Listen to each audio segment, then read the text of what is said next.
बड़े भाई, तू ये सब पार्क में क्यों लाया है? जोरदार को घर का ताला नहीं मिल रहा था तो सोचा चोरी ना हो जाए, इसलिए घर का सारा कीमती सामान यहाँ ले आया। Thank me later. क्या बात, क्या बात, क्या बात। इस ताली की असली जगह कहीं और है। जब ऊपर वाला दिमाग बांट रहा था तब कहाँ चला गया था तू? तुझे ढूंढने गया था, तू भी तो गायब था वहाँ से।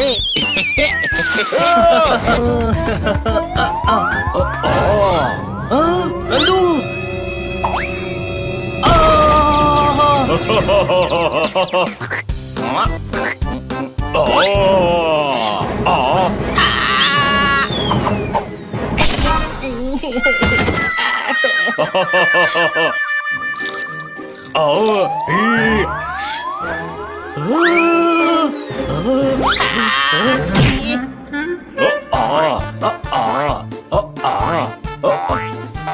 माना कि महंगा टूथपेस्ट यूज करता है, इसका ये मतलब नहीं कि सबको दांत दिखाते चले।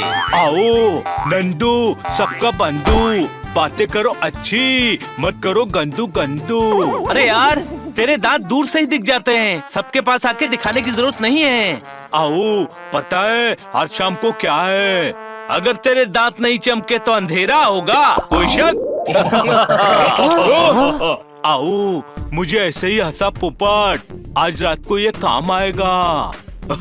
ऐसा क्या है आज रात? जानना चाहोगे? हाँ बताना, पहले एक टॉफी दो। रहने दे, मत बता, जा रहे हैं हम।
One, two, three, हंसो!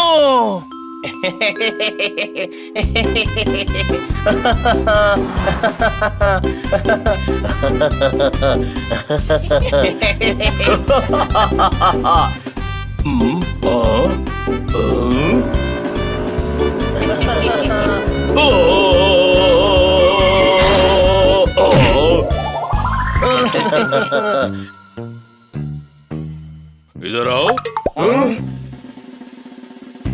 हंसना बंद करो, वापस जाओ। मैं यहाँ गिर गया हूँ और तुम हंस रहे हो। गलत समझ रहे हैं आप, हम तो नंदू को हंसाने की कोशिश कर रहे हैं। पता नहीं किस बात से उदास है ये। इधर आओ। और कितना इधर आओ, गोद में बैठ जाऊं क्या? नंदू इसलिए उदास है क्योंकि उसका फेवरेट खिलौना खो गया है। अगर वो उसे मिल जाए तो वो वापस खुश हो जाएगा, पर मैंने वो खिलौना पूरे घर में ढूंढा और वो कहीं नहीं मिला।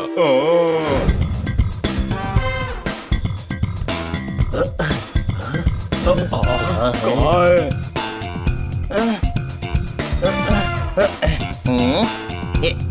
अरे बटरफ्लाई,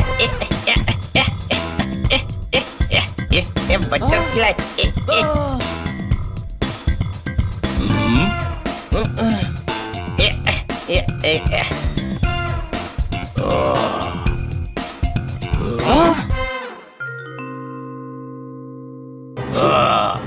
सुल्तान का बेटा बैड मंकी। बंदर का नाम मंकी कैसे हो सकता है?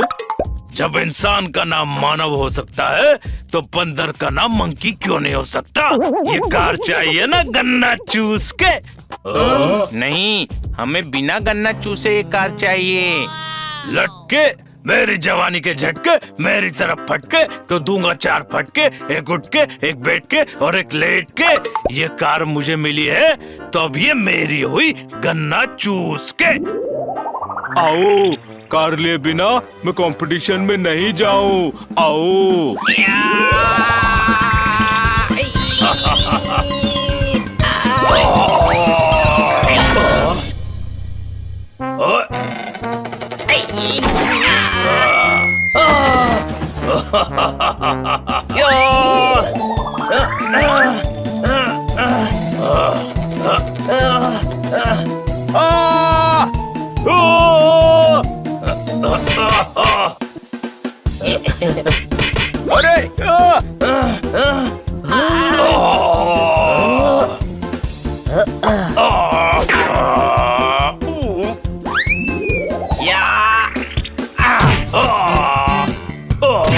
अरे नहीं।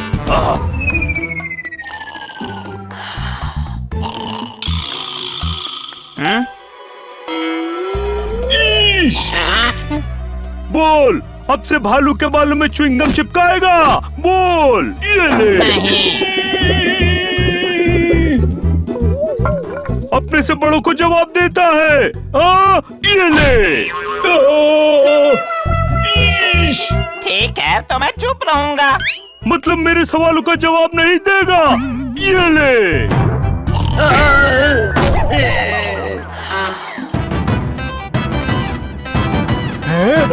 बोलता क्यों नहीं?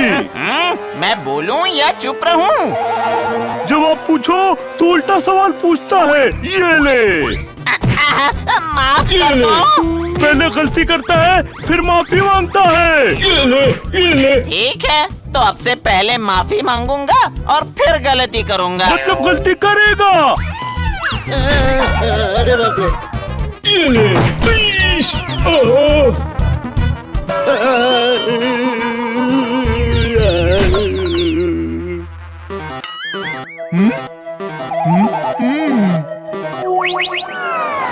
बुजुर्ग देते हैं सुधरने की राय। एंजॉय माय स्पेशल अदरक वाली चाय। ठोको ताली।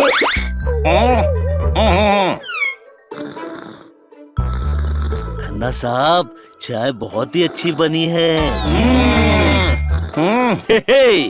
बारिश के मौसम में गर्मा गर्म चाय पीने का मजा ही कुछ और है। कोई शक?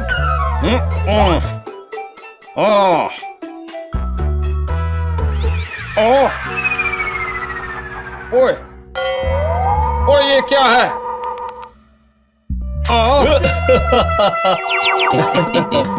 ओ भाई, खाया एक कबाब तो सिलसिले हुए, चाय में गिरे बिस्किट तो वो पिलपिले हुए।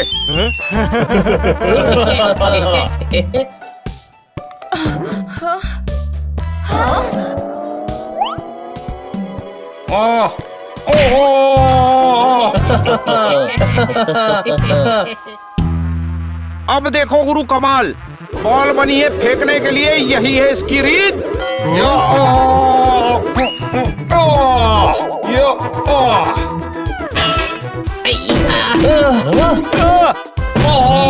बॉल ने खाया टप्पा और टूटी सबकी पीठ। ठोको ताली।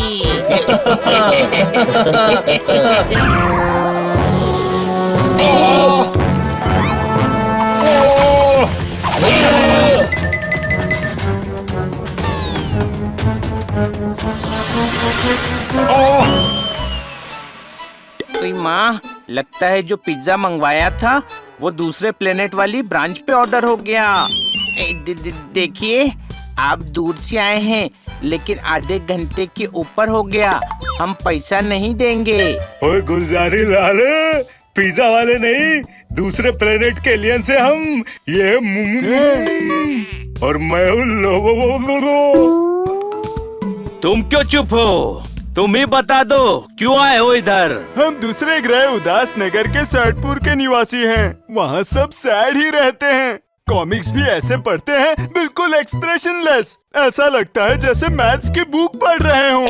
आखिरी बार मेरे चाचा तब हंसे थे जब उनके होठों को पकड़ के ऐसे ऐसे ऐसे खींच दिया था। ओए गुलजारी लाल, हमारे भाइयों के नाम सिद्धार्थ शुक्ला और मायूषमान खुराना है। वो दोनों यूनिवर्सिटी में टॉप किए थे। तब पूरे खानदान में सेलिब्रेशन और खुशी का माहौल हो गया था। खुशी के माहौल में तो सिद्धार्थ, मायुष्मान और आपके चाचा जी भी हंसे होंगे। हाँ, ऐसा किया था सबने। अरे इतनी खुशी के मौके पर भी बस इतना ही हंसे। वो ऐसी बात पर सुनो, एक शेर तलकता भड़कता, मैं तुम्हारे साथ नहीं आ सकता। लेकिन क्यों नहीं आएंगे आप हमारे साथ? हाफूज एक प्रकार का आम है। मुझे बैंक में बहुत जरूरी काम है। ठोको ताली। ओए गुलजारी लाल, लो बोबो को ये पता था, इसीलिए मुनमुन ने प्लान बनाया तुम्हें उठाने का।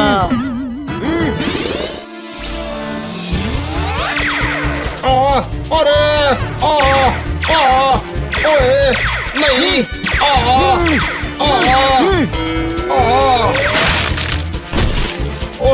ओए नहीं ओए। अरे यार, ये तो जबरदस्ती कर रहे हैं। हमें खन्ना साहब को बचाना चाहिए।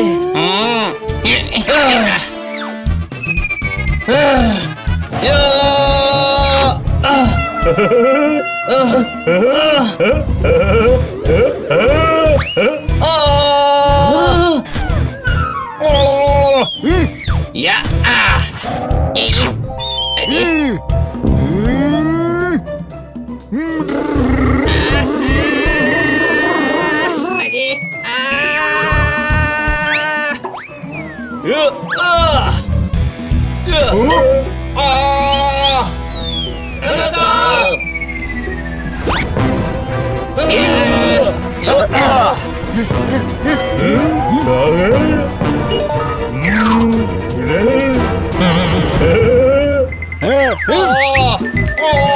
ओए नहीं, ओए छोड़ो। खन्ना साहब,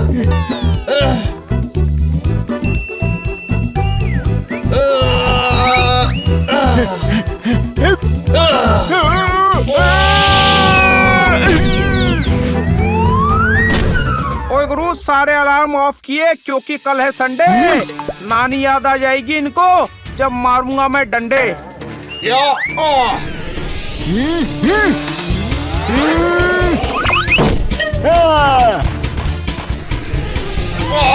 ओए नहीं,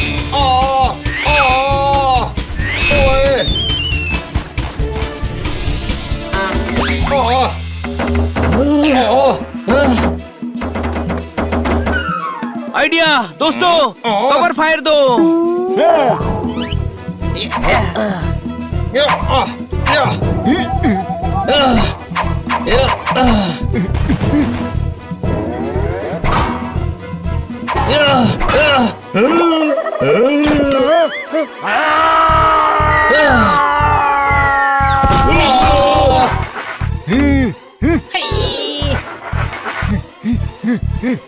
ये ड्रम धीरे धीरे एलियंस के पास जा रहा है।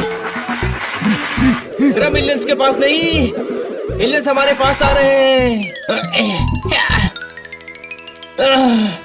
वो कहीं दिख रहा है मुमु मुमु। मुझे तो कहीं भी नहीं दिख रहे लोबो बोबो। तुम लोगों को दिखता नहीं? इस बॉक्स पे लिखा है हैंडल विथ केयर। उठो इससे। सॉरी।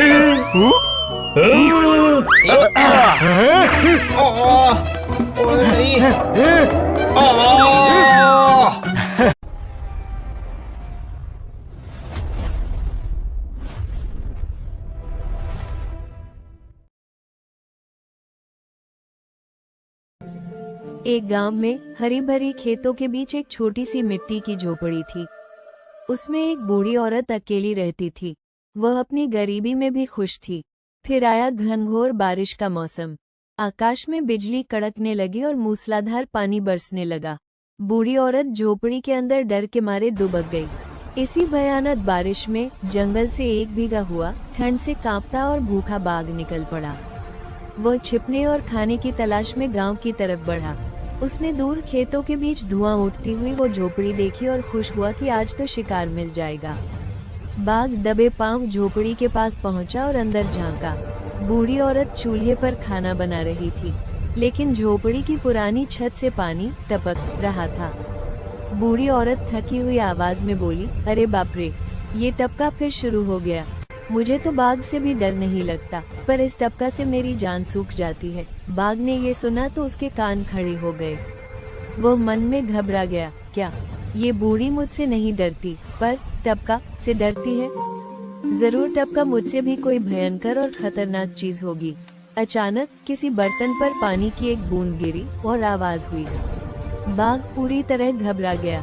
उसने सोचा, वो रहा टपका, ये यहीं कहीं छिपा है। डर के मारे बाघ ने तुरंत अपने सिर पर पैर रखे और चिल्लाता हुआ भाग खड़ा हुआ, बचाओ, टपका आ गया, टपका आ गया, अब मैं नहीं रुकूंगा। बूढ़ी औरत बाहर निकली। वहाँ कुछ नहीं था सिवाय दूर जाती हुई बाघ की दहाड़ के। वह हंसने लगी। उस दिन के बाद वो बाघ फिर कभी उस गांव में नहीं आया। सीख, कभी कभी डर असली नहीं होता, हम खुद ही अपने मन में उसे बहुत बड़ा बना लेते हैं।